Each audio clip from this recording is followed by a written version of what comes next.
Malika, Labi aka. o'g'illaringiz qanaqa kasb egasi bo'lishadi, Xudo xohlasa katta bo'lishsa? O'qimishli bo'lishadi. Futbolist ko'ramiz. Bitta tavsiyada, odamlar bir kunda 8 soat ishlashadi. O'rtacha.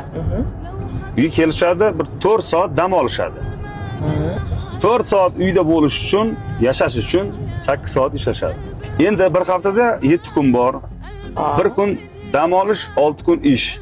Bir kun dam olish uchun 6 kun ishlashadi. Xo'p, bir yilda 2 hafta ta'tilga chiqadi odamlar. 2 hafta ta'tilga chiqish uchun 1 yil ishlashadi. Eng qiziq joyi bor.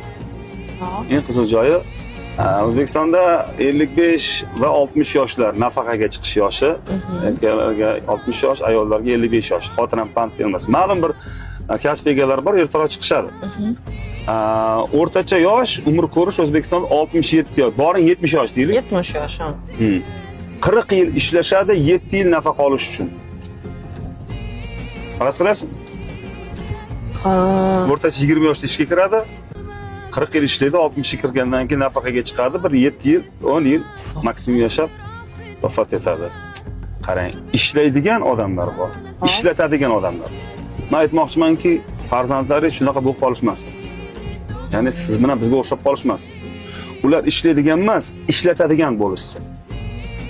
Lekin qarang aka, ishlaydiganlarni o'zi bunday olib qarasangiz, o'sha o'qigan diplomi borlar-ku. Xo'p, ishlamaydiganlar orasida qancha diplomlilar bor? Qanchadan qancha diplomlar shunchaki chang bosib yotibdi.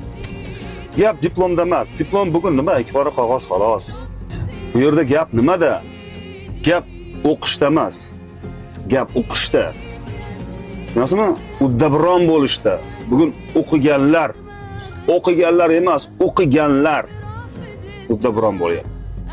Ana o'shanda nafaqaga chiqsam qiynalib qolmayman, ko'p ishlasam degan g'alati qarashlar bo'lmaydi.